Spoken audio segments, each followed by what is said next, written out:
Thank you for waiting. I finished checking your adventurer handbook. Here are your commission rewards. We have no other urgent commissions on the books at present.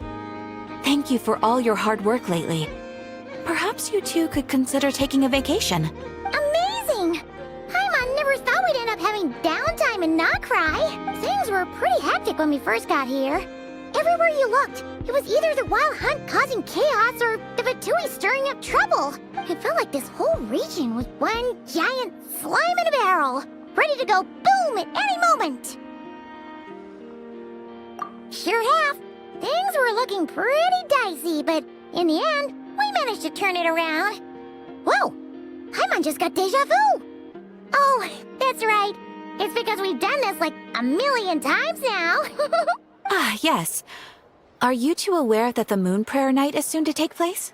Oh, yeah! Mama told us that was coming up soon. Wait, why do you mention it, though? Do people in Nasha Town celebrate it, too? Paimon thought it was just for Moon Goddess worshippers. You're partially right. Most people in Nasha Town just see the festival as an opportunity to do business. They do not concern themselves with the religious element. The festival was first celebrated by the Frost Moon Scions. On this day, they would wear moon prayer blossoms and celebrate the birth of the moon goddess through song and dance. They would also prepare food and handicrafts and give them as gifts to others. Over time, it became Nocturne's most lively festival. Oh, sounds like fun! Great! Well, in the meantime, since Catherine doesn't have any commissions for us, let's focus on some personal business instead. When we first got here, you mentioned that this was where your spaceship landed? We didn't get to follow up on it at the time, because we got wrapped up in that whole rare air situation, but now we can finally start investigating it properly. Well, there's a saying Paimon's heard around these parts, which goes, if you lift up a rock, you'll find something you weren't looking for. By that logic, you'll never find what you're looking for while you're searching, but the moment you stop looking, it'll jump right out at you. Could be worth a try though, right? Anyway, Paimon suggests we focus on other stuff we want to do for now, and just keep an ear out for spaceship-related intel as we go.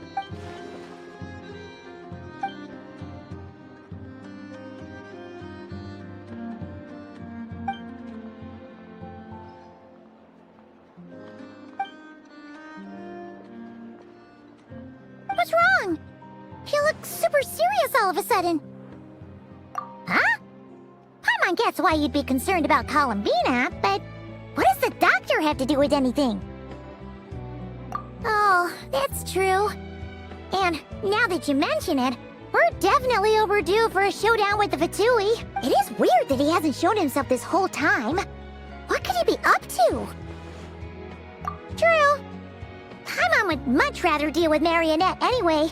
She says the meanest things, but when it comes down to it, she doesn't seem like a bad person. Maybe it's the pressure of being a Fatuse?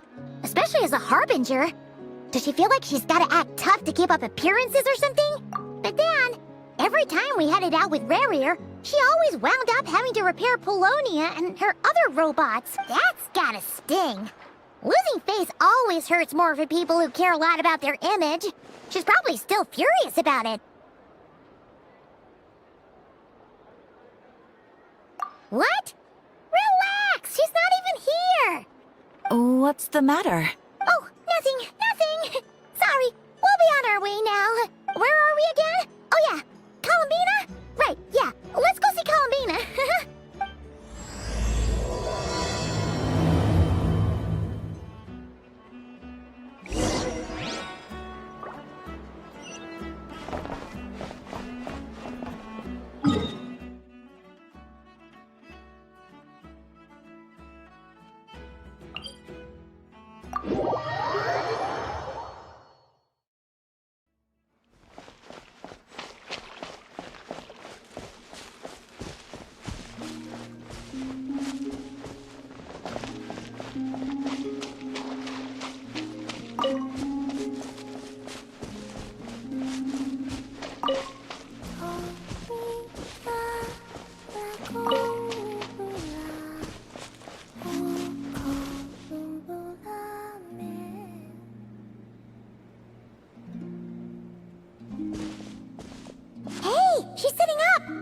just me sitting here a rare sight? No, we just thought you'd be resting. Perhaps I would have been, were it not for the sudden arrival of some unexpected guests. Not that I consider it a disturbance. After all, you are the only ones who are free to enter. Would it not be a little unfriendly of me to lie down while we speak? I didn't realize you put so much thought into little things like that.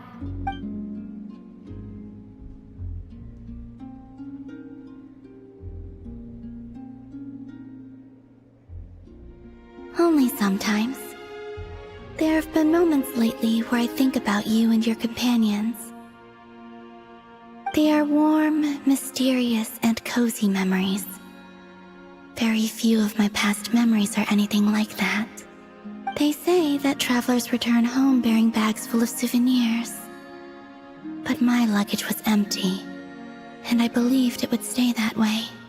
Return home? So, you're still planning on returning to the moon? Yes. This planet continues to reject me, reminding me that I do not belong here. If I remain in Teyvat, there will come a day that I disintegrate. And I don't mean reduced to dust, or turned into food for the flowers. I mean, I will cease to exist entirely. Alright then. Well, we're sure gonna miss you. But it sounds like we'll have to say goodbye. How do you intend to return? The moon prayer night is soon to arrive. On that day, the moon will be closest to Teyvat. The Kuvaki in this land will reach its peak at that time. I merely need to grasp the tide, and with relatively little effort.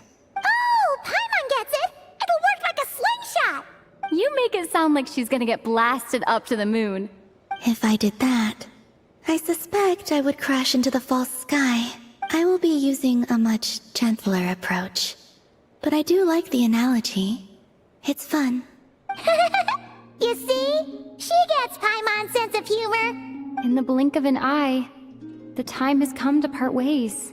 It does feel that way, doesn't it? Time seems to fly fastest when you are enjoying it.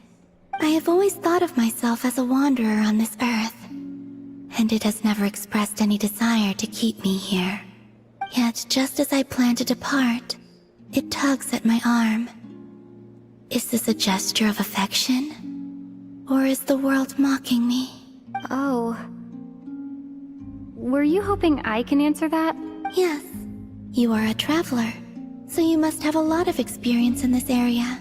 Then, what I would say is, enjoy the moment. That's right! Don't overthink it! Happiness is happiness and joy is joy! The point is to enjoy it, not analyze it! I see. Then what I would say is, even though I am very tired right now, I am still happy. I can't tell from the tone of your voice. Oh, really? You don't think I sound happy? I'm just kidding. I could tell you were in a good mood today from the moment we saw you. Ah, a joke. Albeit not a funny one. Anyway, I assume you're here about you-know-what. Give me your hand. Actually, it's not that.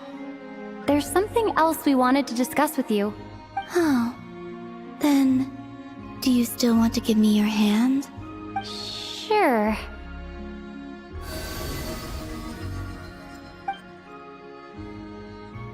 Thank you. So, I've heard that in the moon prayer nights of the past, people here would hold celebrations in the moon goddess's honor.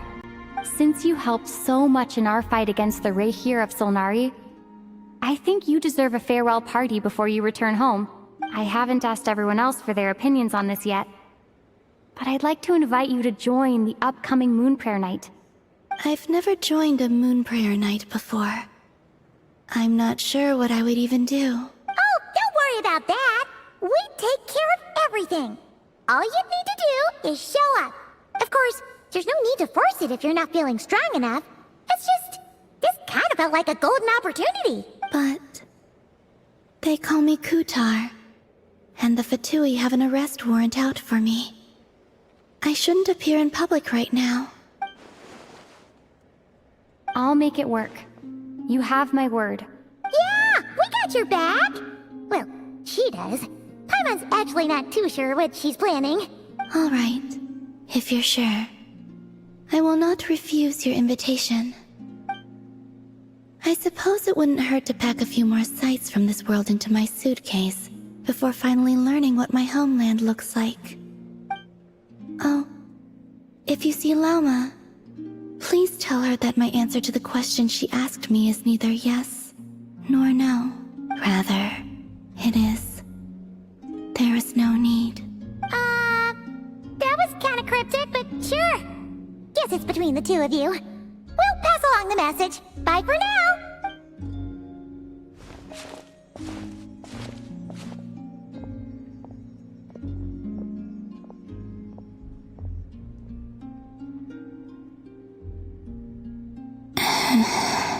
And also, I do not know.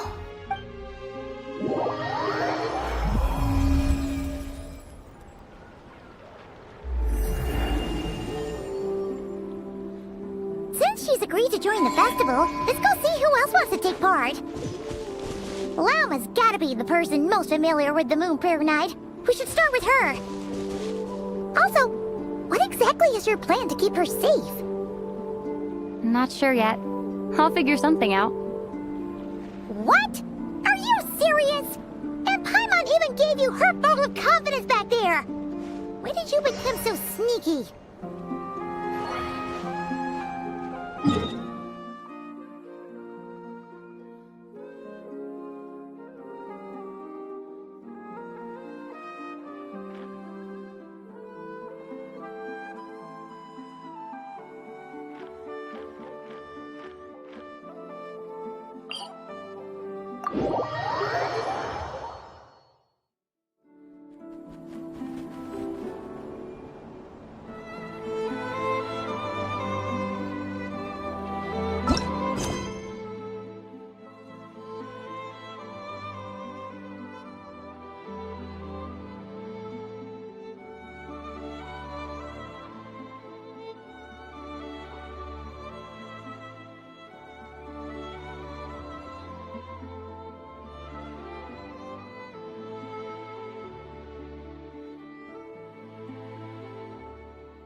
Yes, I'm sure you have very many friends indeed. But that's not the issue. Even if you summoned every ibis on Hisi Island, I still don't think you'd be able to move the moon mirror. And even if you managed it, the lunar semblance within would still... dig it out. You could, but moving the mirror would still pose a challenge, even for you. Huh? You really can summon every ibis on the island if that's what it takes? And you, on the other hand, think this plan is a joke, even if the ibis gets its entire family involved? Wow! Things are really kicking off over here. Looks like we've got a weasel thief and a heated argument with a bird. We're plotting and scheming, to be precise. I'm told we have to get all our ducks in a row before moving forward on this job. But my co-conspirators disagree quite strongly on the best approach. And they're not exactly being diplomatic about it. Choice words have been spoken. All right, I believe you. I'm sure you do have friends in high places. Although where did you learn to speak like that?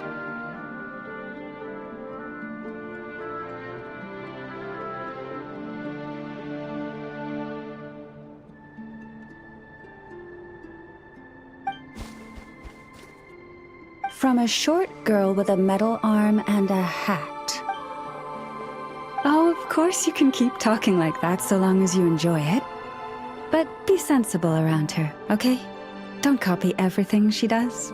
I'm going to have a little chat with the Traveler and Paimon now, so be good and pipe down a little. Huh, it really did quiet down. Being able to understand animal speak is so cool. Paimon wishes she had that ability. Trust me, Paimon, you would not enjoy it very much at all. Ah, don't misunderstand. Nothing terrible would happen, and it doesn't drive you insane or anything like that. Although, that being said, I do sometimes find it quite overwhelming. I was overjoyed when I first discovered that I could understand animal speech, but I quickly realized that it came with a downside. This ability is always active, and I cannot control it. Oh. Yeah, that would be a problem. And if you can't control it, that means...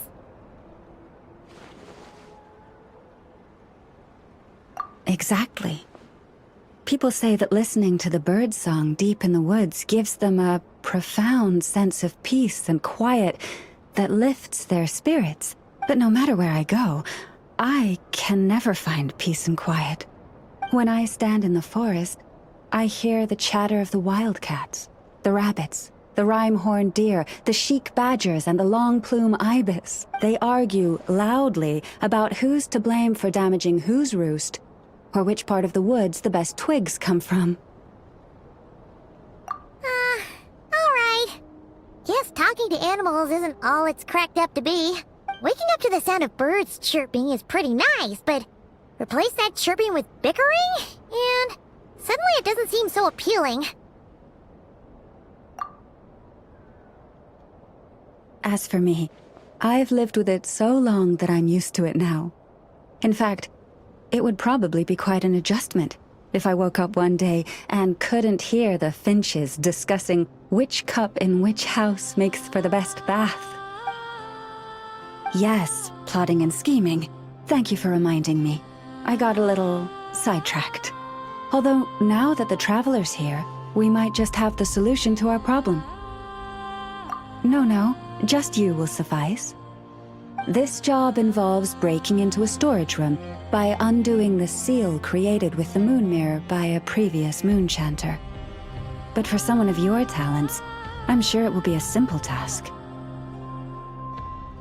Don't worry, I'm sure you'll be fine. Come, let's go.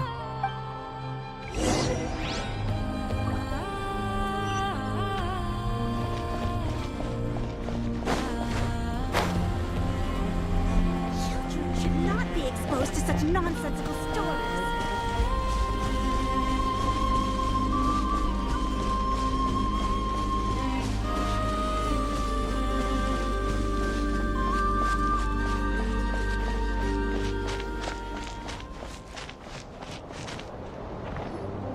Here we are. What you see now is the moon mirror, within which the lunar semblance is sealed. Oh, must be a pretty precious statue if they went to all this effort to steal it away. Will there be some traps inside? You know, the kind that send arrows flying out if you step in the wrong place? Do not worry. This little one did some scouting for me ahead of time. The seal does not contain any such fatal traps. Oh, nice. That's good to know. And yeah, that sounds like a job for a weasel thief. That's true.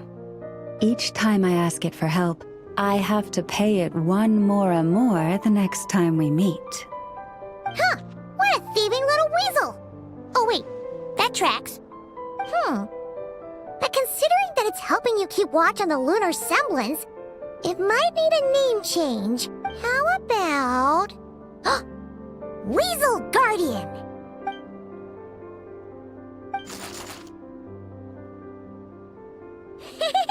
Can't catch Paimon! Paimon can fly!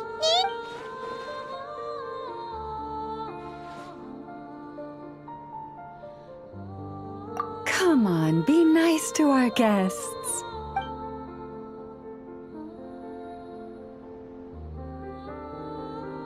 To retrieve the lunar semblance, we need to activate pairs of mechanisms in 2 different locations.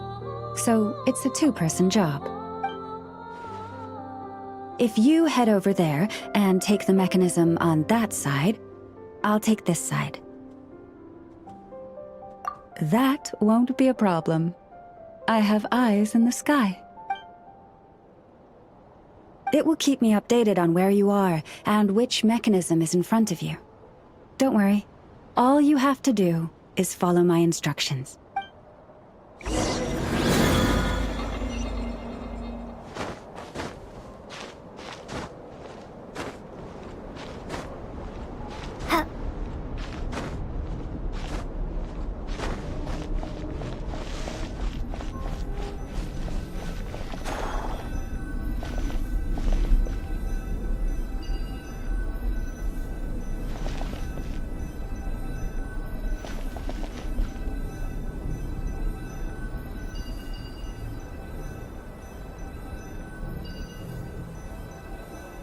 Understood. I will retrieve the lunar semblance now.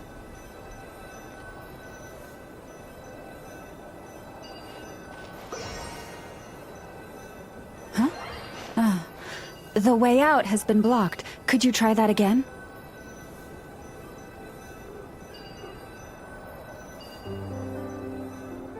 Understood. I will retrieve the lunar semblance now.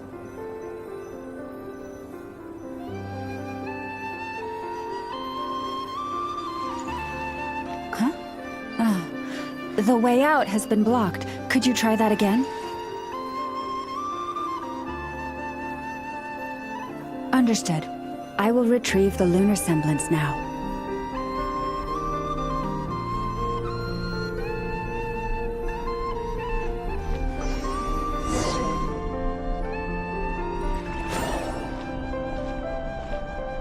Wow!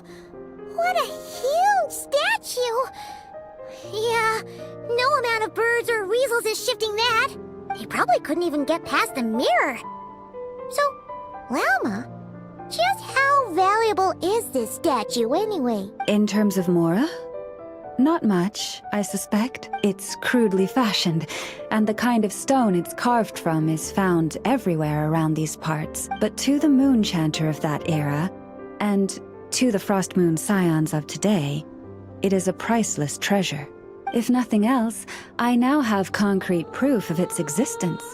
That's enough to confirm the reliability of several documents on the topic. To me, that makes this a very successful trip. Thank you for your help. I knew I had judged you correctly. The moon mirror posed no obstacle to you. And our little friend here was very impressed with your mechanism operating skills. What is it saying, Lauma? It says that the Traveler is the best treasure hunter it's ever seen. It wishes it could join her on a quest to unlock all the treasure chests in the world.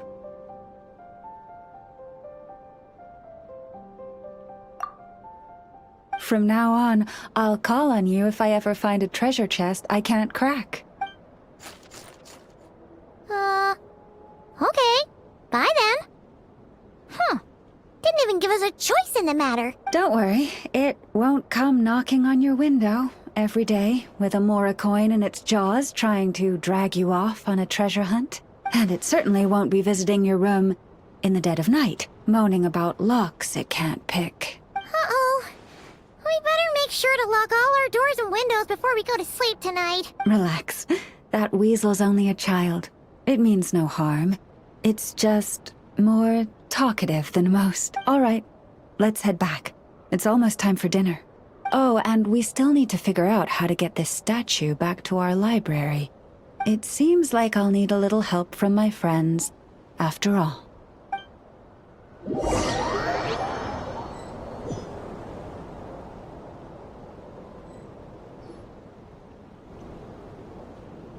Just here will do. Oh. That all went down without much fanfare. Paimon was expecting something exciting to happen once we put it down. Well, it's just a plain old statue. A historical relic. It doesn't hold any kind of mystical power. The real value lies in the stories behind it. My job is to dig those stories up, wherever they might be hiding, verify them, and then share them with the people. Cool. Well, it's a good thing we got it back here in one piece. Indeed. And you two have my thanks for that. Please, take these fruits and quench your thirst. I had the animals gather them in the woods. And after that, forgive me, but I have another request to make of you. I apologize if this is presumptuous of me, but I've seen how well connected you are, and I've heard of your many travels into secret and forgotten places. On your future travels, if you ever come across any texts about the Frost Moon Scions, could I borrow them and make a copy with which to enrich our library?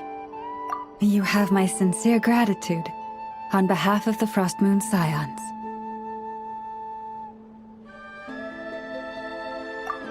Oh boy.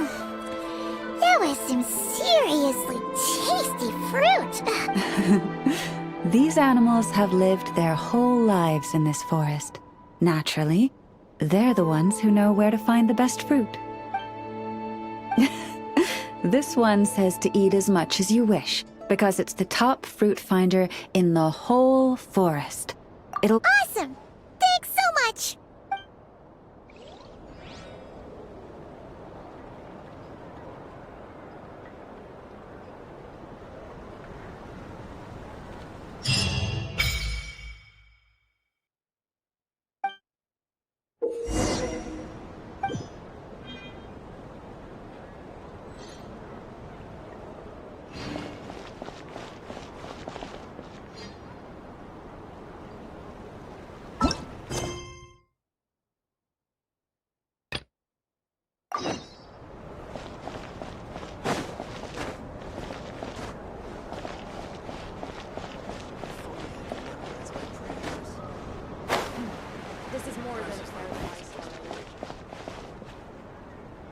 Hey, Llama! It's us!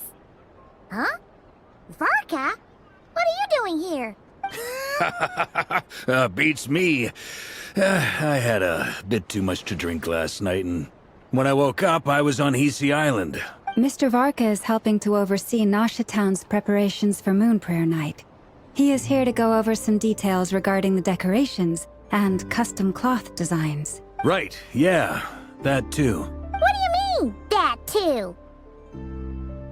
Yes. Celebrating this festival is a long-held tradition here in Nocturne.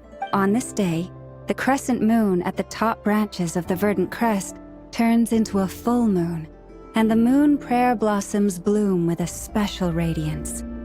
Our people take these to be blessed omens. It's an especially welcome event coming off the back of all that nasty business with Rare.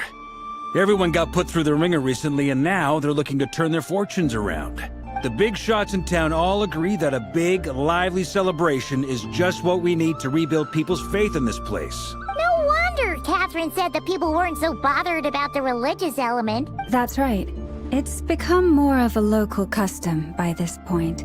The celebrations have little to do with whether the religious stories behind this event are true or not. Even the Frost Moon Scions are eagerly awaiting the coming of Moon Prayer Night, despite now knowing that their past beliefs were founded on a falsehood. That's fair. It's a bit like the Lantern Ride in Liyue. It's a chance for people to enjoy themselves, not debate the existence of the Adepti. Oh, one other thing. We just went to see Columbina. We went ahead and invited her to take part in the festival this time. Hope it's okay. Wait, so... you mean she agreed to it? Huh. That's quite a surprise. Then I suppose that she intends to return to the moon on that day. Oh, yeah. It's kind of a complicated process, but basically, it's like a slingshot. I understand. In truth, I had a feeling that she might make such a decision. Well, if Kuthar has decided to participate in the festival, we should prepare accordingly. Yeah, exactly. She was saying how it could be risky for her to show her face in public. We were wondering if there was any way we could hide her. Unfortunately, the people who carved the statues did an excellent job of capturing her likeness. It will be very challenging to hide a goddess whose face everyone is so familiar with. Darn! We may have bitten off more than we can chew here. Nah, don't sweat the small stuff. We can handle that. Huh? Are you saying you have a plan? Not as such, no, but the most important thing with a festival is to keep the mood light and your spirits up. You can't go preparing for a festival with those long faces. You'll never convince anyone to enjoy themselves. The Mondstatter spirit is strong with this one. As it happens, I agree with Mr. Varka. Let's start by making our appreciation for Kutar the beating heart of the festive atmosphere. And who knows? Once we get the ball rolling, perhaps everything will just fall into place. Hey! Did you catch that? Llama said the thing! Or close enough at least. I'm looking forward to the Moon Prayer Night already. We have a festival in Mondstadt called Windbloom, and you can always tell which couples are celebrating it for their first time by the smiles on their faces. Big, beaming smiles like their whole face is glowing. And I have a feeling we'll get to see that same smile on the Moon Goddess's face at this festival.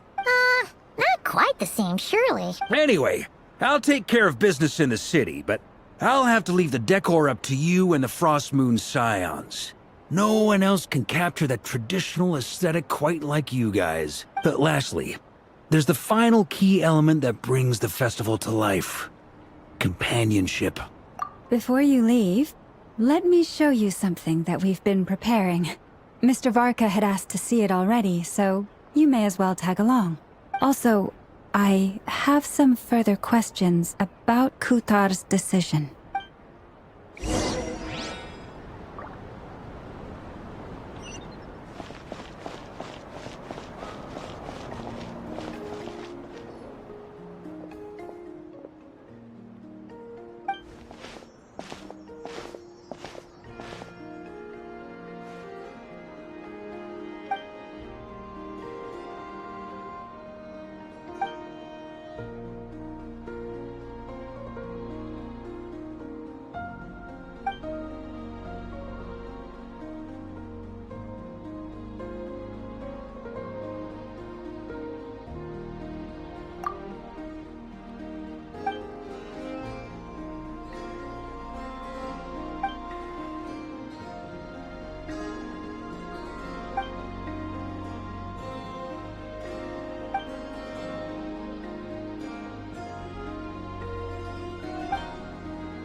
like they're having fun. I believe so. Kuhenki seem very skilled at playing drums like these, although I'm not sure where they learned it from. Maybe it's an innate talent? In their eyes, they're probably just playing with toys. Luanatar! You wanna play too? Yeah. She looks more confused than anything. Maybe we can teach her next time if we get the chance.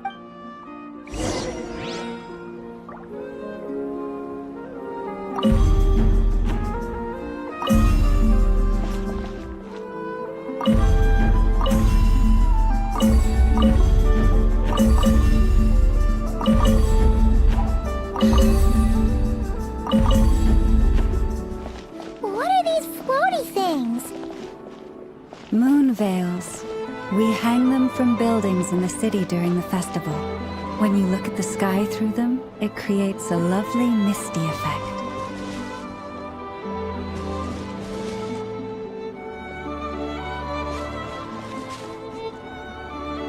Everyone seems hard at work.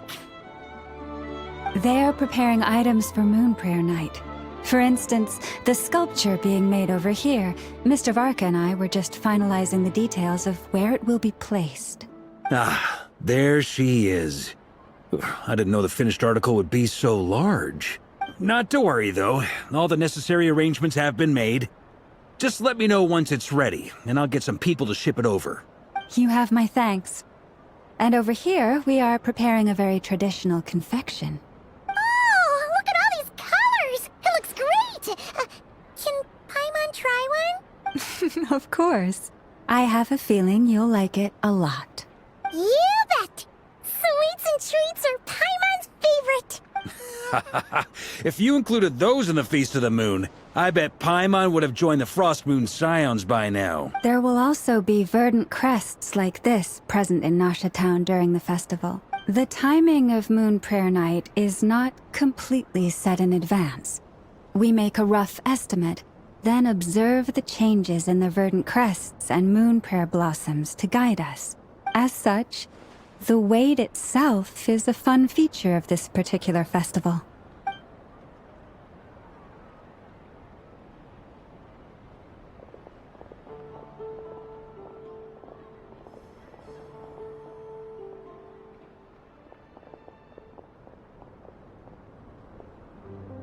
Let's talk here. To tell the truth, I am very surprised to hear that Kutar is willing to participate in the festival. I once asked her if she'd be willing to stay with the Frost Moon Scions. I could introduce her to everyone, and we could be a family to one another. She did not answer, but she has not appeared here since. I took this to mean her answer was no. But if that were the case, she would not have accepted this invitation. Ah, I see. Maybe she is right. Maybe the Frost Moon Scions of today no longer need a moon goddess. But my wish was not for her to come here and be worshipped as a deity. I simply wanted to offer her a place to stay. I'm sure she believes that showing herself here might invite Fatui intervention, and as such she does not wish to cause us trouble. But what really pains me about all this is that this is her birthplace. She ought to belong here, yet no one has been able to grant her shelter. I think I'm qualified to weigh in here. When someone's about to depart on a long trip, what they need is blessings, not burdens. We should wish her the best, not make the journey harder than it already is. Anyway, she's agreed to attend, hasn't she? All we need to do is simply respect her decision. I see your point. Yes, she will soon depart after all. Our job is to leave her with some happy memories. Besides, who's to say her journey to the moon is a one-way trip? It's not like she can't come back and visit if she wants, right? Paimon agrees wholeheartedly. Festivals are all about having fun, so let's keep it simple. All right, I'm gonna head back to Nasha Town soon. Want to come with? I'm guessing you have some other folks to visit there. Sure thing, let's go! Thank you all. Goodbye.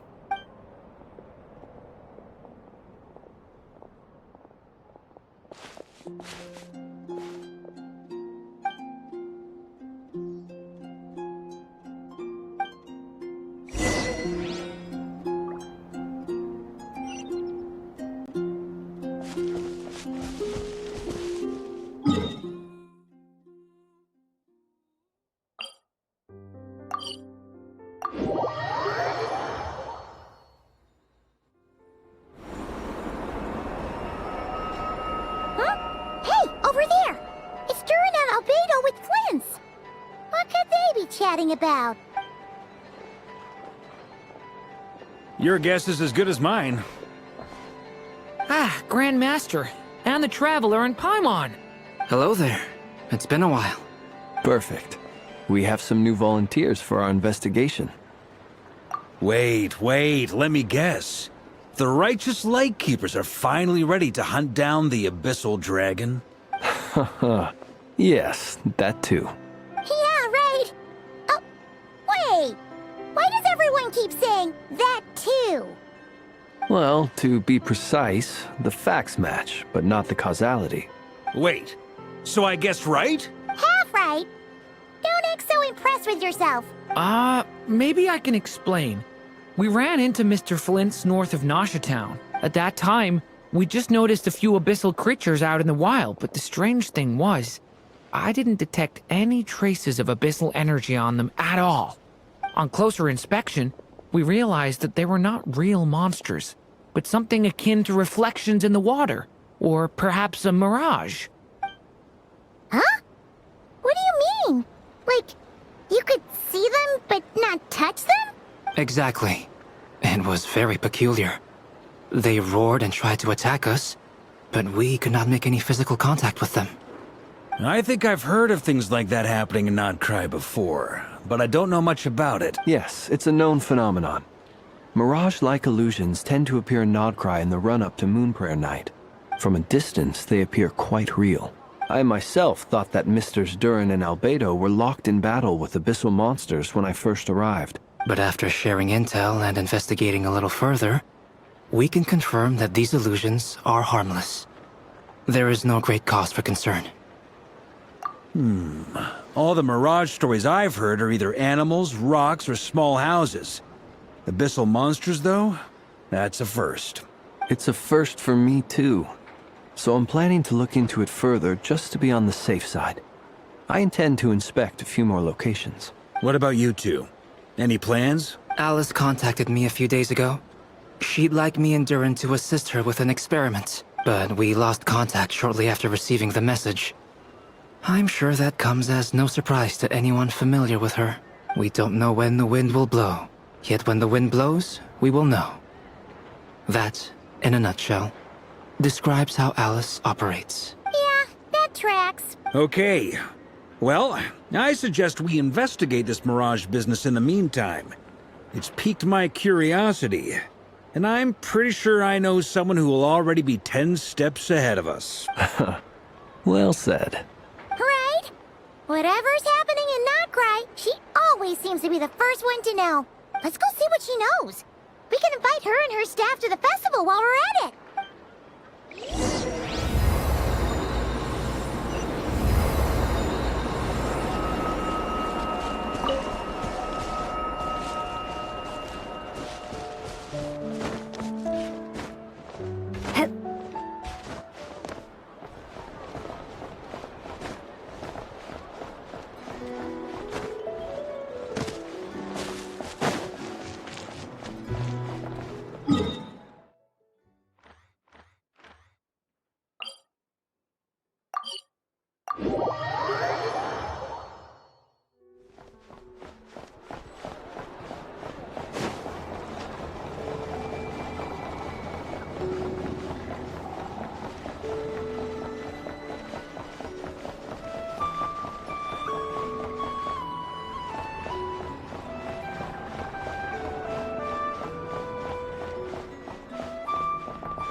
You're right, I have noticed. There's certainly something a little fishy about this situation. Only a little, though. Records indicate that this phenomenon can occur in the days before and following Moon Prayer Night. That said, it has always been a rare sight in the past. The odds of encountering these phantoms are similar to looking up in the night sky, happening to see a shooting star, and managing to make a wish before it disappears. But this time, either everyone's getting lucky, or they're appearing far more frequently than usual. Yehoda's out gathering intel as we speak. In the meantime, let me check off some points of interest. First, the Abyss. The ones we saw seem to be abyssal monsters. Indeed. But we have identified one location where many more of them have made an appearance. And not just monsters, but human phantoms too. Given the scale and nature of the phantoms, it's almost as if someone's last memories are coming to life. Or perhaps the memories of multiple people. Oh. So you mean the phantom monsters are hunting down the phantom humans? Exactly. The phantoms can interact with each other, but we have no means of intervening. In addition, some of the human phantoms would seem to be from the very distant past. This is clear both from the clothing they wear and the stories they tell. They claim to be from Hyperborea, a name which I've heard from Lauma before. If this is true, it means they must be from 6,000 years ago. Did Paimon hear that right? 6,000 years? It sounds like this merits further exploration. That'd be a big help. I'll leave it with you, Albedo. My knowledge of ancient history is non-existent. I used to doze off every time the pre-Knights of Favonius era came up in class. It's quite a miracle that you were able to understand these phantoms' speech, given how long ago they lived. I suppose you're right. But I'll leave the archaeologists to ruminate over that conundrum. As an intelligence broker, my sole interest is in the value of the information I gather, which, in this case, hopefully means earning myself some good favor with our dear Lady Moonchanter. So calculating. Whew, this intel broker logic always catches Paimon by surprise. Sounds to me like we could split the work up. I think the abyssal phenomenon is best left to Albedo, Flint's, and me. Agreed. It coincides with my duty as a lightkeeper. For my part, I'd like to understand the abyss better. Even a little knowledge would go a long way. This is certainly a rare opportunity to study the Abyss. But even rarer, perhaps, is the chance to make contact with the Ancients. The Curatorium will take the lead on investigating the Hyperboreans. We put in the work to learn what we know so far. It seems only fair that we get some quantity of exclusive intel. That just leaves our trusty team of 2 unassigned.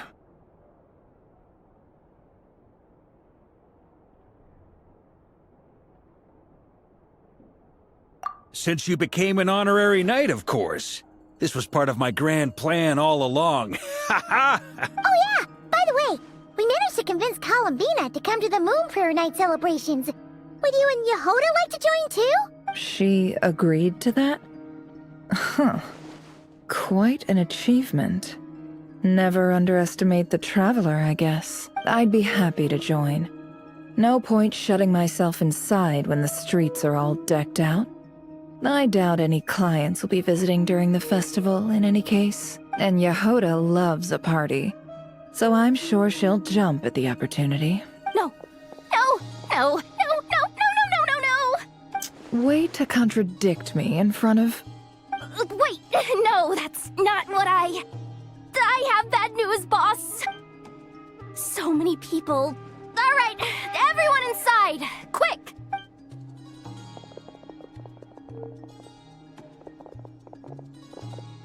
This is gonna sound crazy, but hear me out. I saw one of those phantoms at Star Sand Shoal, and it was some sort of flying ship. Like a spaceship? That's gotta be the one you came to Tibet in. You said you saw the same thing through the moon marrow, right? Huh? You already know about it? Ugh, I thought I was gonna blow people's minds. Turns out I'm the last to find out. Wait. Back up. You came here in a spaceship? Now my mind is blown! What's it like on the inside? Was it like flying through space? I want to know everything! Yep, exactly. Huge discovery. You're the best. Second best intel broker in the world. After your boss, of course. Wow. Really? Well, I don't know if I'm all that, but... I guess that decides where we're heading next. Come on, don't look at me like that. I know the spaceship doesn't have anything to do with me, but you don't want to leave me as the only one twiddling my thumbs, do you? Please? Fair enough. You can tag along. In that case, let's meet back here to discuss our findings once we're done. I wish everyone a productive investigation. You too.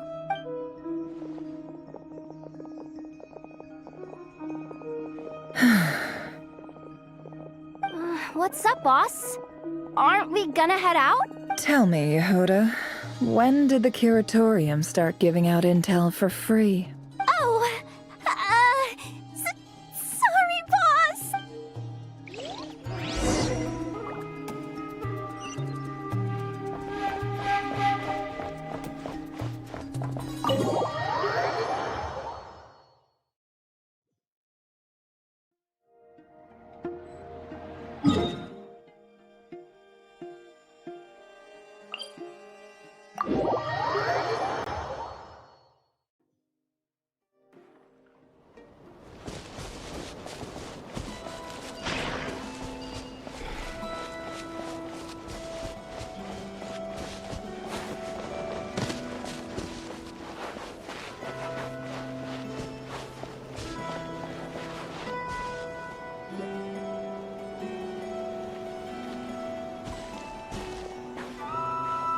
Wow, what do you know? Yehuda was right on the money. This phantom really is your spaceship. But that's so weird. Why would it show up here? Is it some kind of projection? Or a ghost? Like, maybe it no longer exists. But somehow it left an afterimage? Ah, you're already here. Miss Lauma, what a surprise. I thought you were busy with festival preparations. I was, until one of our people informed me that a strange sight had appeared at Starsand Shoal. No one's ever seen something quite like this before. I thought I should see it for myself. Same here. Oh, so we heard that these things appear around the festival period. Any idea why that is? Unfortunately not. We have very limited information about them, since they can't be interacted with. And no human phantoms have ever made an appearance before now. The most we've been able to deduce is that these sightings appear to be connected to the increase in Kuvaki energy around this time. Yeah, seems like that's all we can do. This is all so confusing. Allow me to lend you a hand.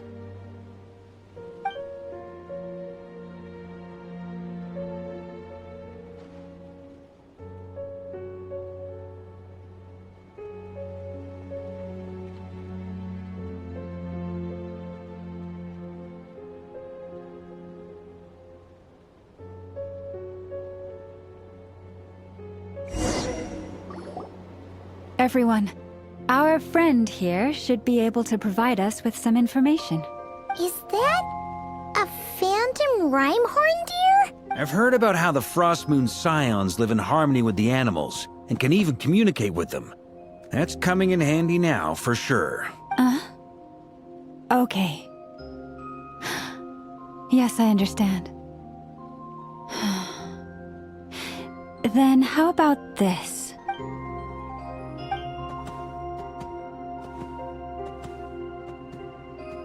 Oh, it's leaving.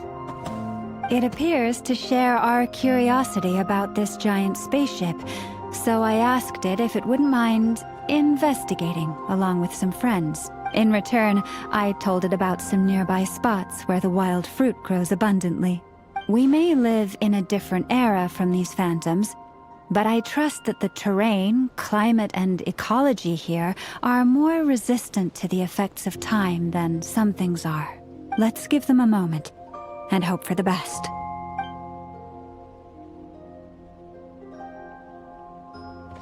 All back together? Must have been a lot of fruit. Indeed. Now let me ask them some questions.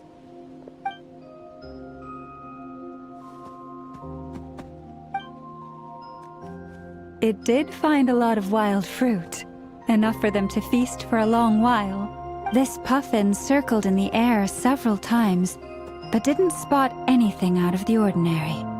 Certainly nothing to do with the spaceship. Huh. Well, it definitely makes sense to get a bird's eye view. Indeed. Other than that, I was also thinking that the world these phantoms see is also different from ours. Oh, I get what you mean. The wild fruit exist in both times and spaces, but there might also be things that only exist in that space-time, which we can't see. Good point. Great thinking, Llama. Blunthorn rhinos can use kuvaki to shift great rocks, but this one says it couldn't get that ship to budge by even an inch. The sniffer mole tried too, but despite being a skilled digger, it could not get through. They say that the spaceship looks robust and undamaged. It seems completely impervious to any and all attacks. Whatever lies within is well defended from harm. So, just like us humans, there was nothing they could do about this spaceship either. Yes. Still, they deserve our thanks. We are grateful for all your efforts, dear friends. Now go, and enjoy your feast. I've noticed some other human phantoms gathered nearby. Come on, let's go talk to them.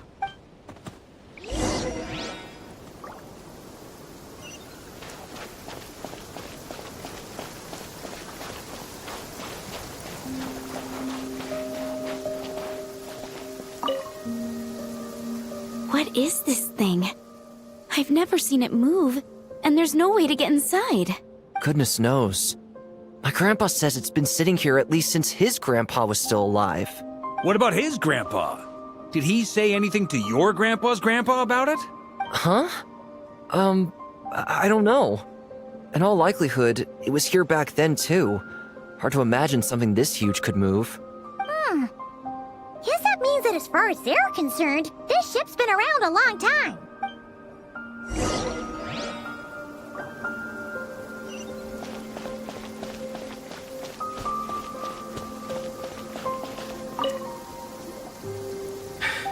Come on, brothers. If we can get even a small chunk off of this thing, it's gotta be worth a fortune. Today is the day we strike it rich. Huh? You mean Paimon? Yes, brother, I shall join you. Let's make our fortune. We should go with them. What the? This thing is crazy tough. I can't even scratch it. What's it made of? Sorry, brother. Looks like we'll have to seek our fortunes elsewhere. Enjoying yourself? I was just seeing if I could influence this phantom's perception by playing. But nope, no dice. I'm sure we're all starting to build up an idea of what's going on here now that we've spoken to some of the people. These phantoms are reenacting real historical events in Nocturne. It's almost like we're in some kind of interactive stage play.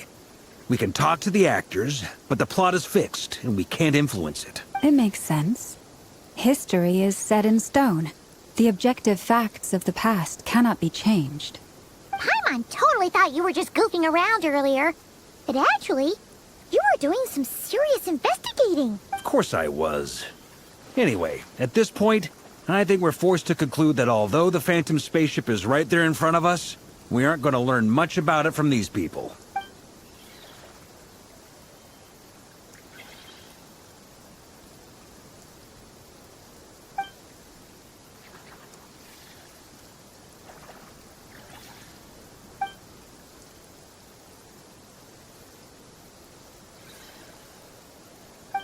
Don't be discouraged. If nothing else, this is proof of the ship's existence. And think about it. So many people tried to hack their way inside, but no one could get the door open. It's made of very tough material. To me, that says that we'll either find the ship itself or the story behind it. It's just a matter of time. Huh. Every now and then, when Varka gets serious, he actually does seem like Grandmaster material for once. I wonder how the others are doing. Let's head back for now. Sounds good. Also, drinks are on me if Team Knights of Favonius is the first to finish. Wait, we have a team name now? Am I in Team Knights of Favonius as well? You're very welcome to join. We've even got a cathedral ready for you. Isn't that technically blasphemy? You wouldn't dare make a joke like that if Barbados was in earshot. Nah, I'm sure Barbados doesn't mind a little harmless blasphemy once in a while.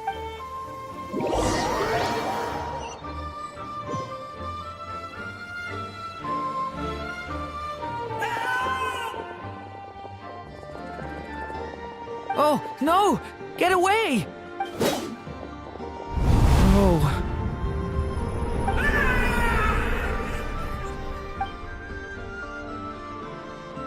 I know it's hard to stomach, Mr. Durin. But as I'm sure you've noticed, there is nothing we can do to intervene in that which unfolds before us. But we have to at least try. And try you have. But are you aware of how many unsuccessful attempts you've made now? I wasn't keeping count. I'm afraid this is the 39th failure so far. Or the 5th if we're only counting this particular victim.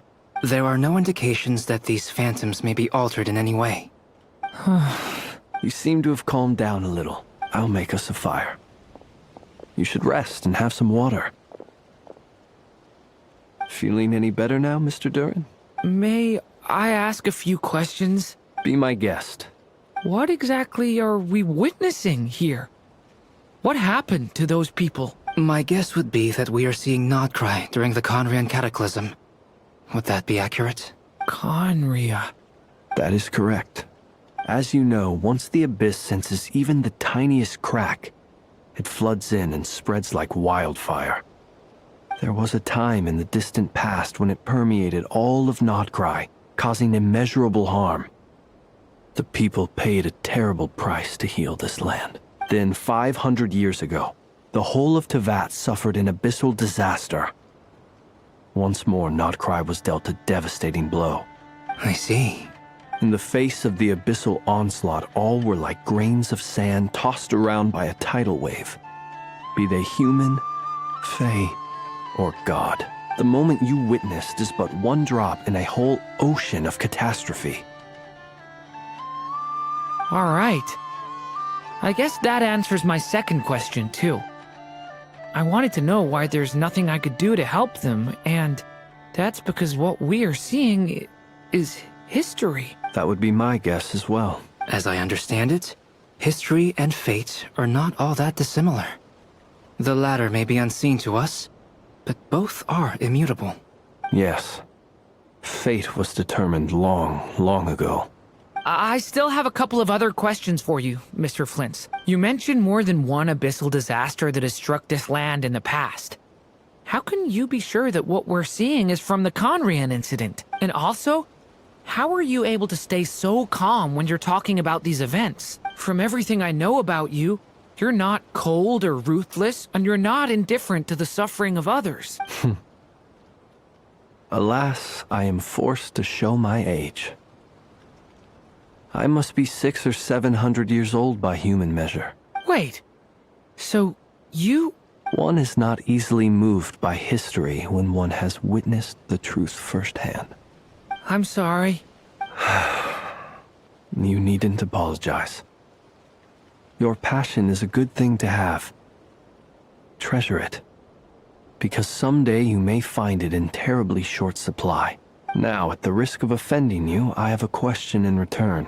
Your curiosity toward the Abyss, is it born from hatred or because you sense its call? I only ask because I kept a fragment of Rarir's body in my lantern for a short time. Specifically, his heart. So I know what a burden it can be to carry the Abyss with you, and I hear its power growling from somewhere within you. In my eyes, your mere existence is a miracle. My honest answer is... I don't know. I don't think I have the confidence to say for certain. What I will say is the Abyss is not the only issue that haunts me. Even before I became who I am today, the question dogged me constantly. Should I even exist at all? My doubts remain unresolved. But when we fought Rerir, something became a little clearer to me. Sometimes it is the darkness within us that allows us to achieve the impossible. I certainly got the sense from your 39 attempts that you were trying to achieve the impossible. It sounds like you've resolved to see the truth for yourself. Absolutely. In that sense, he and I are quite similar. Then I wish you every success. I look forward to the day of your transcension. Well, if everyone's caught their breath, I suppose we should head back. Oh, and one last thing. I'd appreciate if you kept our discussion about history a secret.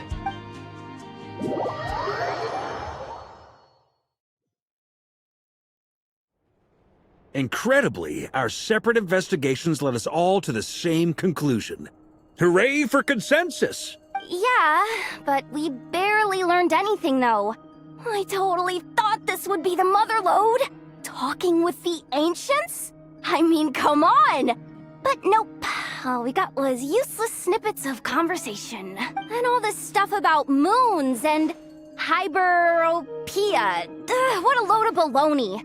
Seems like people back then had a few screws loose. I understand your frustration. We found the same issue. Each phantom only showed a very brief moment in time. There isn't much value to be found in these miscellaneous fragments of a civilization's history, no matter how glorious it may have been.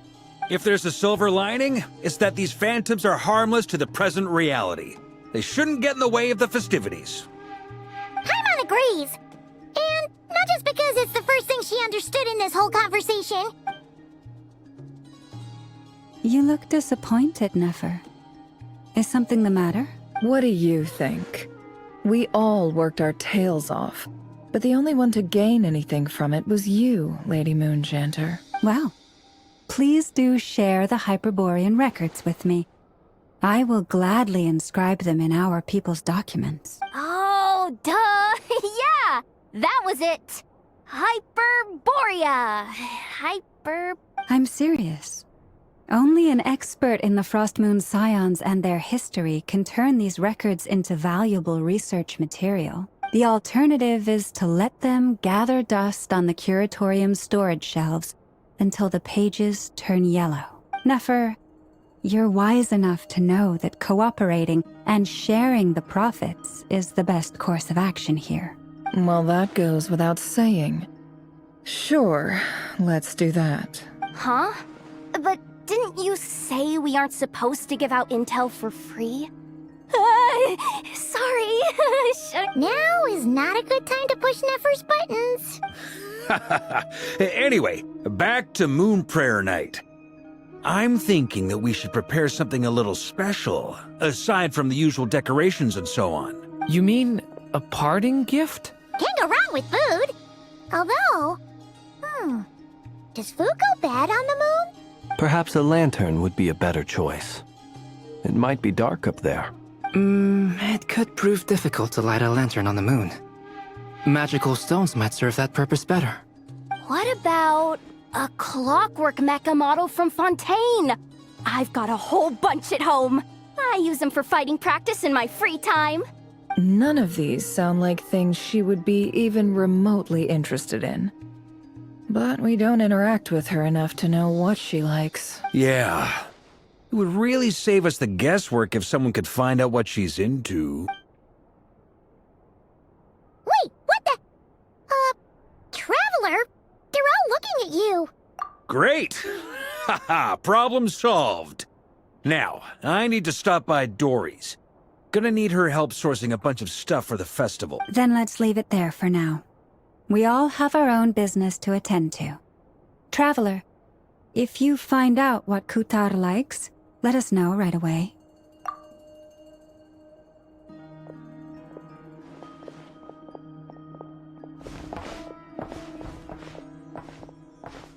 Is something the matter?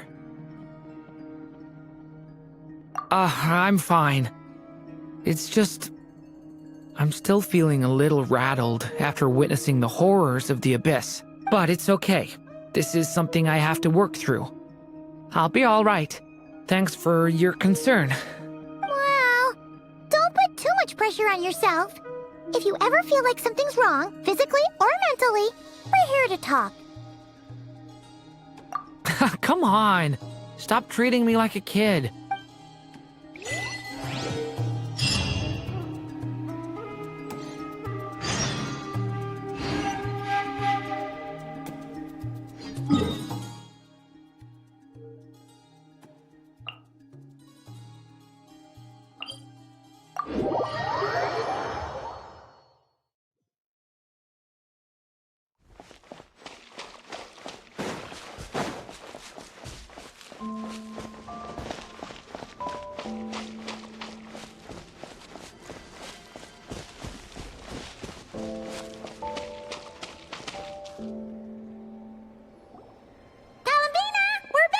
Huh? She's not here. Weren't there a few Kuhenki here last time, too? Where did they all go? Walkies? For Kuhenki? You're not pets, you know. Oh, well. Looks like we just came at a bad time. Let's try again tomorrow. There's still a few days until Moon Prayer Night, so we're in no rush. Besides, she needs time to rest anyway.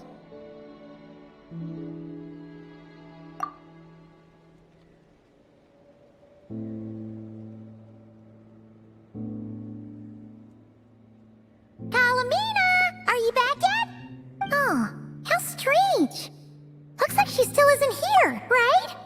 It's not like her to spend so much time outside, especially since she's worried about attracting unwanted attention. What about Luonatar? Luonatar, you there? Hey! Do you know where Kalambina went? Sorry, didn't understand. But if you know where she is, could you take us to her?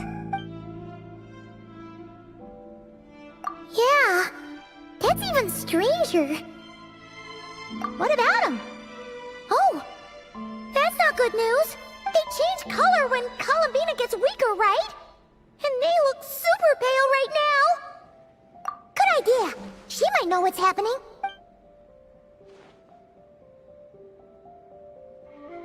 Mama! Ah, it's you. How is Kutar?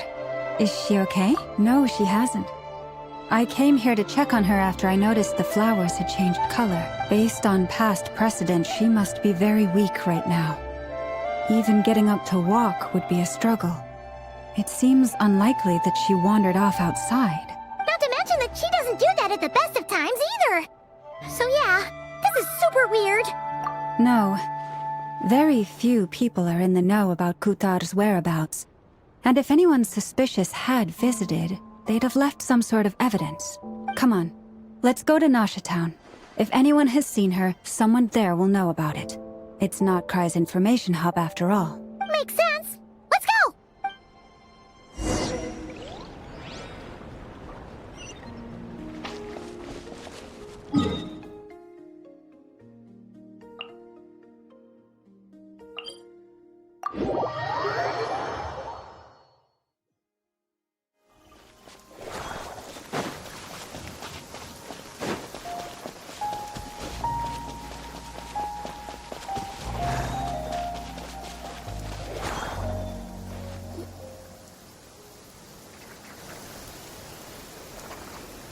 Moment. Is it just Paimon, or is this stall kind of suspicious? Has never been here before, right? No, I don't recognize it.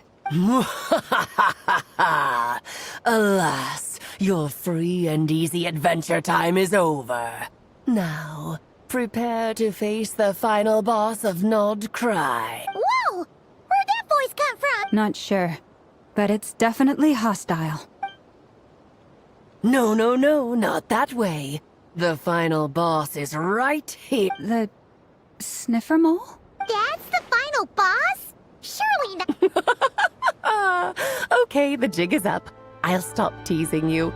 Turn around. I'm right behind you. It seems I've managed to leave quite an indelible impression, even though you've never seen my face. Oh, nothing could make a great mage more pleased with herself.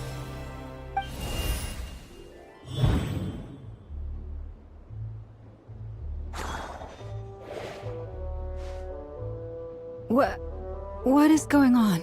I've heard that all the big shots in Teyvat have long, wordy titles that stun people speechless when they make their entrance.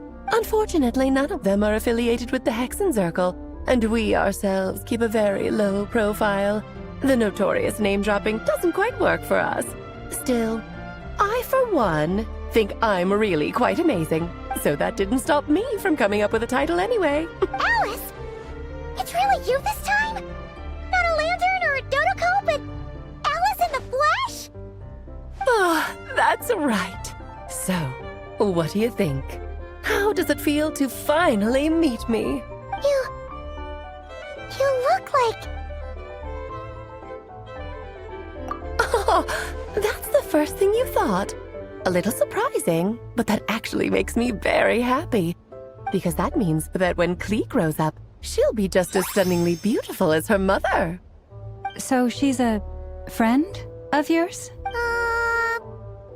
Kind of. This is actually the first time we've seen her in person. I see. Madam Mage, that was, quite a powerful entrance. I certainly won't be forgetting it anytime soon. It's okay, Lauma, don't force it. Paimon will do the honors. This is Alice from the Hexenzirkel. She's a friend of ours. And of Arcus, too. That's right. She's a good person, just kinda unpredictable. Well, what is the human heart if not unpredictable? Hmm? If we could not do as we please, how would we differ from machines? I am Lauma, Moon Chanter of the Frost Moon Scions. It is a pleasure to meet you. Oh, I know. Before you got here, I spent a good, 15 minutes getting up to speed on Nodcry's present situation. In other words, I've read the whole in the last episode part, so we can skip the pleasantries. Fair enough. Well, Miss Alice, I can already tell that you have quite a unique personality. He'll get used to it. Paimon sure is. So anyway, what are you doing in Nodcry, Alice? Oh, I thought I told you already. This time, I'm the final boss. And what a formidable foe I shall be. Powerful, confident, decisive, and good luck finding my weak spot. You will... Oh, drat! My one weakness, and you found it in an instant. Fate has been dealt a devastating blow. Thus falls the great Dodo King. Why are you playing along with this nonsense? For funsies, of course. What's wrong, Paimon? Are you disappointed in me? Am I a gigantic letdown? No, it's just... you seem like a busy lady. And this is the one time you've shown up in person. Paimon figured it would be for something more high stakes than just goofing around. You're quite right. I'm here in Nocturne because something big happened. Something big enough it caught the attention of the Hexenzirkel. It concerns the 3 moons, Teyvat's borders, and of course, the moon goddess you are currently searching for. Kind of. Why don't we discuss this over a pot of tea? My main reason for coming on this trip to Teyvat was, of course, to have some fun. But I do technically have a job to do as well. Namely, maintaining the stability of Teyvat's borders. I'll skip over the complicated parts, but to sum it up, abyssal energies are all that lie beyond Teyvat's border. We'd find ourselves in a real pickle if they ever made it through. And the phantoms you've been seeing are a sign that the border has been disturbed. No wonder they tend to show up around Moon Prayer Night. Is it because the real moon is now so close to us that its power can cross the border? In part, but only a negligible amount passes through. Just enough to influence the verdant crests and so on. And as you've noticed, there has been an unprecedented number of phantoms appearing this year. The influence of the moon beyond the border cannot explain this. No. There is another far greater factor at play. The trilunar syzygy. A trilunar syzygy? Eons ago, Before the heavenly principles came to Devat, it was the then 3 moon goddesses who controlled the laws of this world.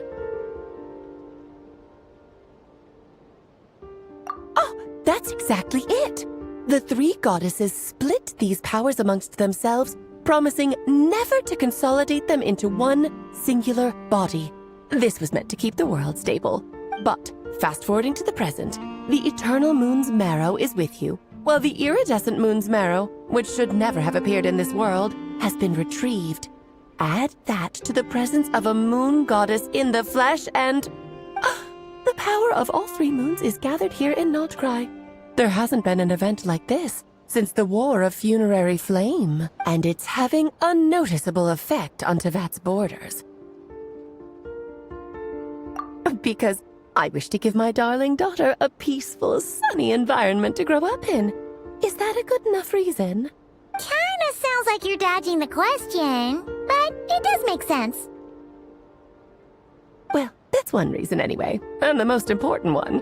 The others are a little complicated to explain. For instance, cleaning up after dearest Miss R. Albedo can tell you more about that if you're curious. But right now, I have a more important question to ask you. Why are you collecting the moon marrows? I see. Nicole told me about that legend once. Nicole? You mean meet Anne? Oh, so you remember. Yes, of course. That was a story about fate, her area of expertise. But back to the story of our dear moon goddess. I'm afraid her intended method of returning to the moon is unlikely to work anymore. What does that mean? She may be missing, but she hasn't gone anywhere. She has disappeared.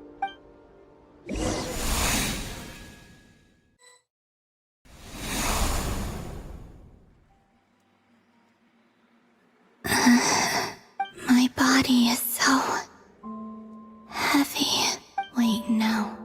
It's my mind that's heavy. My arms and legs are as light as a feather. What's happening to me? I feel drowsy, like I've been asleep for too long. Is it daytime or nighttime? Is the moon out?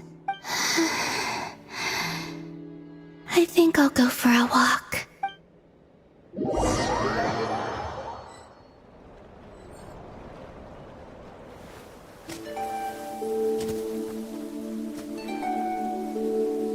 Are you out for a walk too? Huh?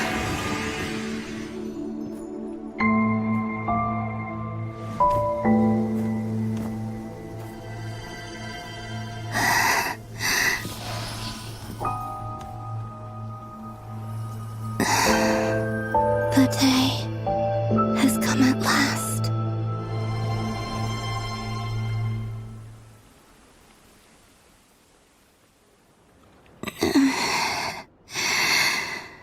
Have I grown so weak that I can't even sustain my physical form? But Moon Prayer Night is nearly here. I was so close to returning home. Death is near. Is this how it ends for me? Will I return to the moon after I disappear? Or... I don't want it to end like this. So far, at least, I still exist. Even if not physically, I can still feel. But as my power wanes, I'm sure that too will fade. I suppose I might take one final look at this world. The world where I was born.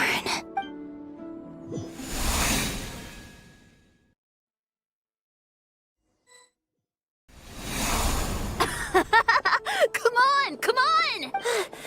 Wait for me! The Frost Moon Enclave. How much it has changed since I was born. These decorations, they're so heavy. It's times like this when you kind of wish men could be priestesses and acolytes. How fascinating. I've never had the chance to be privy to people's private lives in this way. In the past, people would get so solemn and serious the moment I showed my face. Like they were frozen stiff. Karina, Lametti, it's time to eat. Coming. I want to watch them a little longer.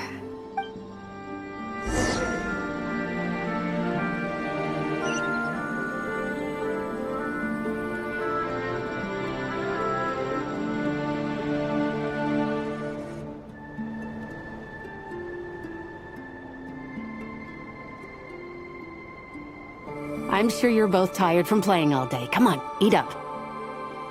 A plain, humble meal. That has always been the way of the Frost Moon Scions. Huh? How come Lametti got a midsummer berry dessert? Oh, I always get Lockaberry. I don't mind sharing. You can have a bite of mine if I get to have a bite of yours. They're sharing food? I've never shared food with anyone before.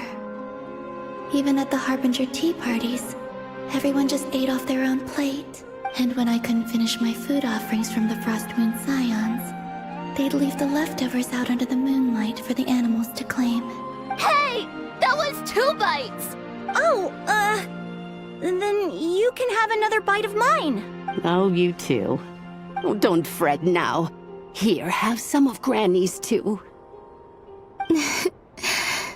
So this is what it means to be family.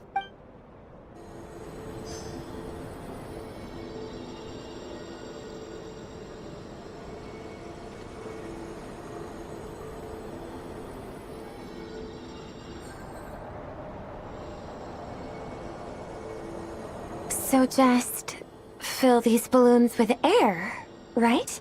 Yep. Try a couple now to test things out. The rest can wait till Moon Prayer night. Think fast. Rita! Teasing an acolyte of the Frost Moon Scions? Surely that's a punishable offense. Take this! Huh?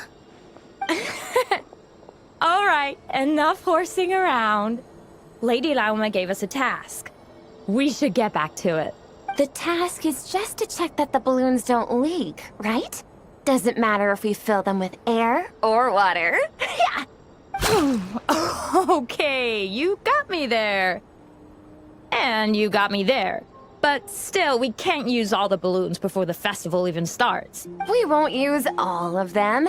And as long as Lady Lauma's trusted acolyte doesn't snitch, this can stay as a little secret between friends. A couple more can't do any harm, right? Oh, you menace. Then, think fast!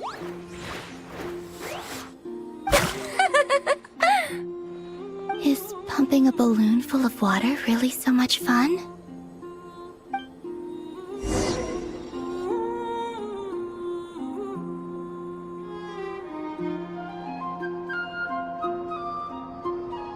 I'm seeing so much that I'd never usually get to see. They'd never act like this when I was around. It's nice, being able to just watch people in peace in these final moments. What a rare opportunity. I think I'll go take a look around Nasha Town, too. Maybe the Traveler will be there.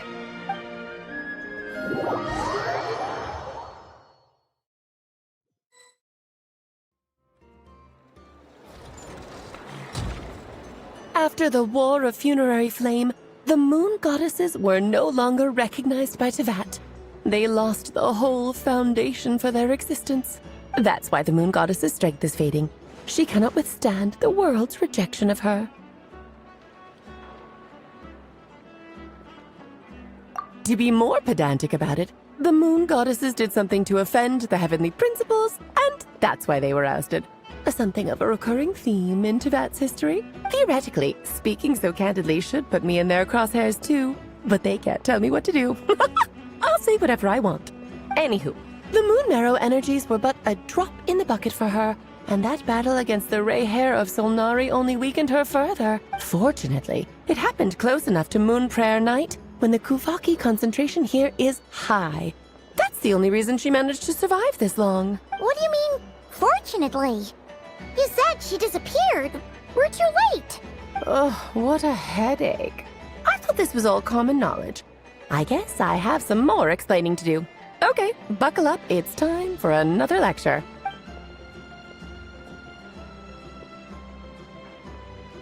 Now, I said earlier that the moon goddesses lost the foundation for their existence. The reason for that has to do with the natural order. Basically, the rationale for their existence in Tevat was lost. The same logic applies to the present moon goddess too. Consider her existence so far. Her comrades in the Fatui called her Damselette, and she was worshipped as Kutar by the Frost Moon Scions.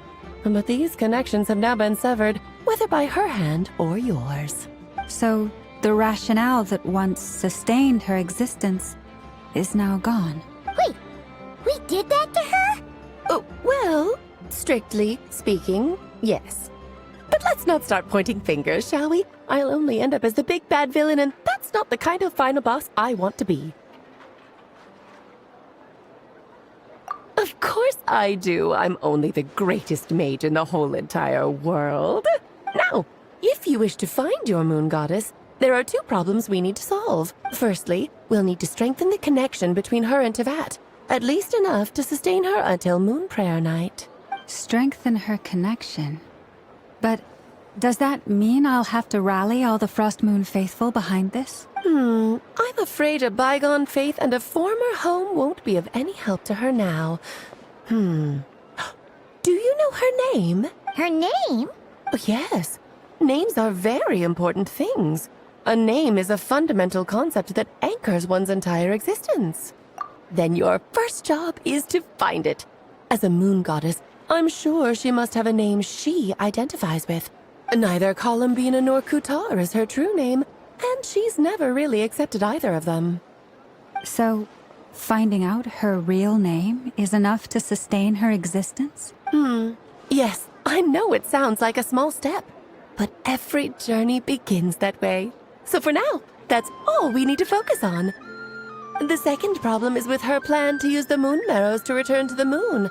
Unfortunately, piercing through the false sky will take an enormous amount of power. Given her current condition, she won't be able to provide anywhere near enough power, even if she recovers her physical form. But no need to fret. Nicole's the expert in this field, and I'm sure she'll figure something out. Wait, Mage N is going to help us out too? That means we've got 2 Hexacircle mages on the case. This is turning into a pretty big deal. Actually, this is more of a side quest for me. Like you said, I'm a busy lady, so I can't stay for too long. I'll have to return to Tevat's border soon. That's the upside you get for looking out for my little Klee. Hopefully that will incentivize you to carry on keeping her company in the future. Anyway, jokes aside, you'd better get moving. It will take quite a miracle for the moon goddess's consciousness to hold out till Moon Prayer Night. Oh, I suppose I might as well tell you where Nicole is before I leave. Off you go now. Time to meet your new friend. Oh, yes, and a little suggestion. Don't forget to mind your heads. What? I wonder how Duran's doing. I should really go see him before I head back. You really are super busy. I most certainly am. There's so many children I have to keep tabs on just in Mondstadt. Duran, Albedo, Venti, Varka. Klee didn't make the list, huh? Of course not. Klee is my pride and joy. I have no qualms about her, because she's the best child in the whole wide world. Yep. Klee's a little angel. I'm glad you agree.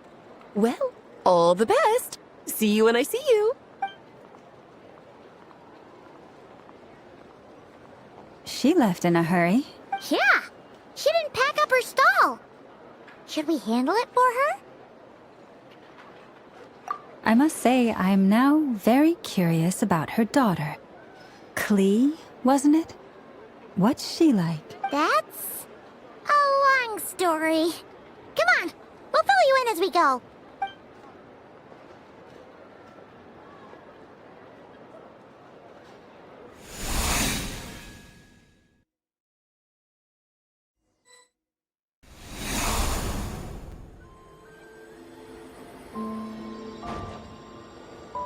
What a lively place.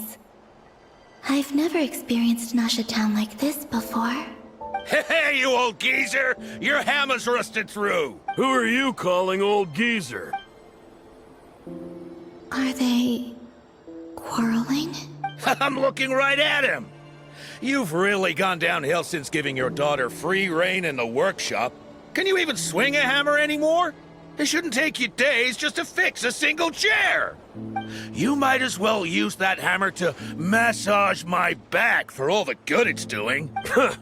Don't run your mouth, or you'll get a back massage that'll put you in bed for the rest of your life. Look, the materials haven't arrived yet, all right? You know how busy it gets in the days before Moon Prayer Night. I'll bet you send all the materials to your little princess. Blood's always thicker than water, huh? All right, you've made your point, Uncle Koski. As soon as the materials arrive, fixing your chair will be the #1 priority. And Dad, if you've got time to chat, why don't you lend me a hand, See? Lolka knows what the score is. I guess they're friends. But the way they spoke to each other was so ugly. Then again, it wouldn't be the first time I've seen something like this. Columbina! Sing outside my door in the middle of the night one more time, and I'll unscrew your vocal cords. You hear me? Oh, Zandrone. So that was her way of trying to be friends with me. What a pity. I won't get the chance to say any ugly things in reply.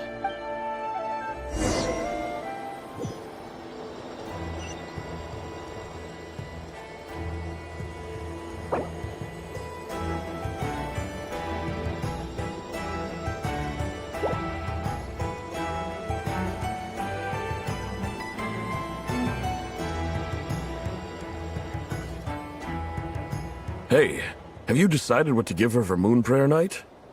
I sure have. She's gonna get the surprise of her life when she's least expecting it. Then I'll whip out the ring and pop the question. The surprise of her life. What a fun turn of phrase. Cool, I get the picture. You can spare me the gushy details.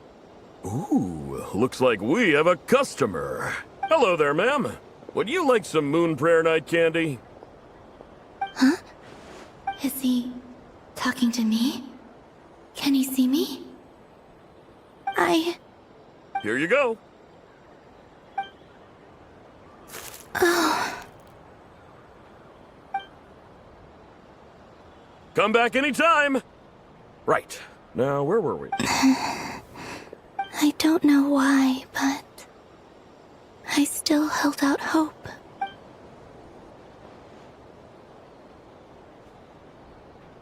The most important thing right now is to find that mage.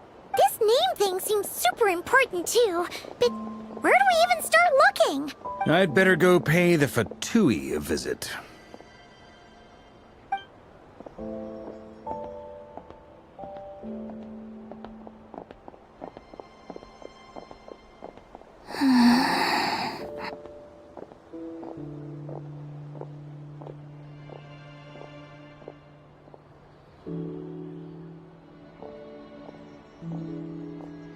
Columbina?